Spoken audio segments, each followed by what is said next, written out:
Du Trizac. S'il y en a un dont la sagesse n'est pas encore arrivée avec le temps, c'est bien lui. Toujours aussi mordant que les premiers temps. Benoît Dutrisac. On a beaucoup parlé de la congestion routière à Montréal. On a reçu d'ailleurs Philippe Sabourin, porte-parole de la Ville, 2 fois plus tôt qu'une. Sur la messagerie texte aussi en gang, on s'est vidé le cœur. On a dit là, tous les endroits qui nous causaient problème dans la ville. Puis il y a notre collègue Isabelle Maréchal qui avait posé la question, c'est quoi le coût de la congestion routière dans le Grand Montréal?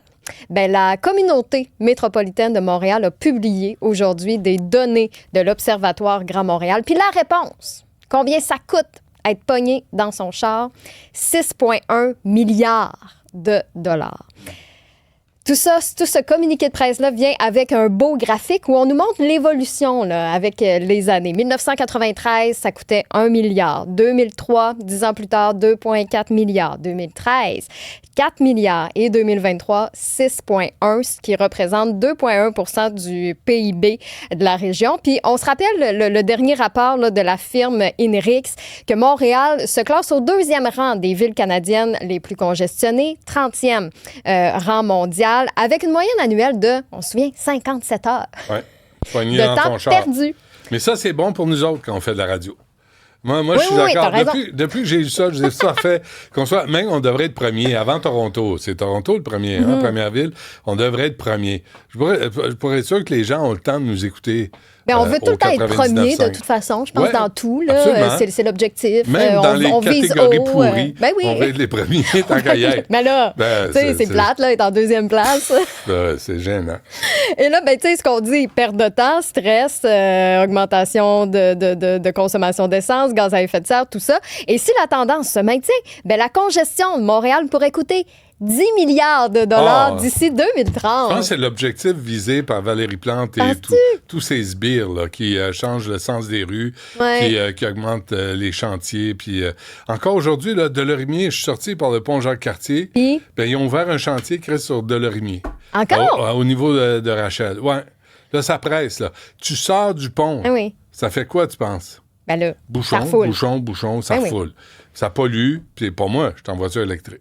Moi j'ai la conscience tranquille. Toi, c'est juste ta patience qu'on vient user. Non, moi, c'est le... L'incompréhension. Non, c'est cette attitude de se sacrer des gens qui payent des taxes, qui payent des impôts, qui sont sur la route, pas pour s'amuser, parce qu'il faut qu'ils aillent travailler, parce qu'ils ont des choses importantes à faire. Là. Ils sont pas en balade de char, ça cramouille. Puis là, t'as l'autre tata, là, qui va me faire nuire. On se dit, automobiliste, nuire. Envoie donc, Jean-Philippe. Là, c'est le temps, là. Sors-le, sois vite sur le piton. On doit l'avoir pas loin, c'est sûr. On l'a pas loin. Ah ouais, soigne, Jean-Philippe.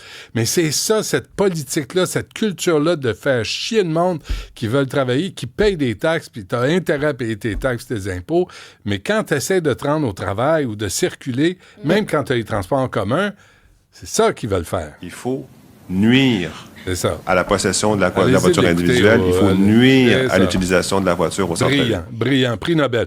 Allez l'écouter au 98.5. Il va vous faire la leçon, on va vous dire comment penser. Tu parles du transport en commun. Pas plus tard que vendredi dernier, on avait Marianne Giguère.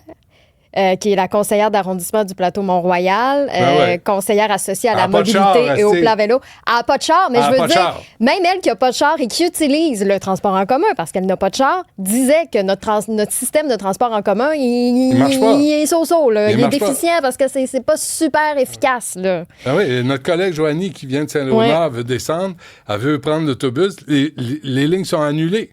Pop! Comme ça, il décide ça.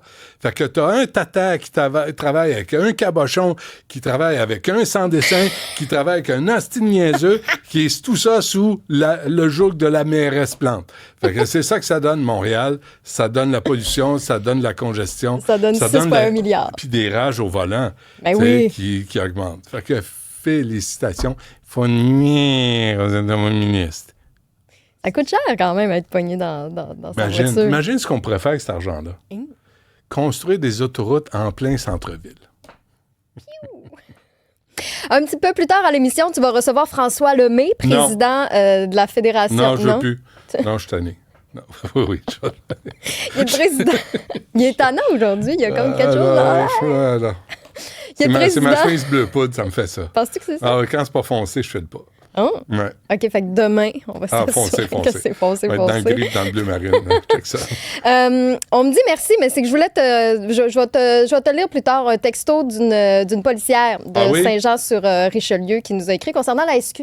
Mais tu vas-tu le faire ou tu vas l'oublier? Mais non, je l'ai ici. Tu vas le faire? Je le garde. Mais pas là. Pas là. Tantôt. Tantôt. Parfait.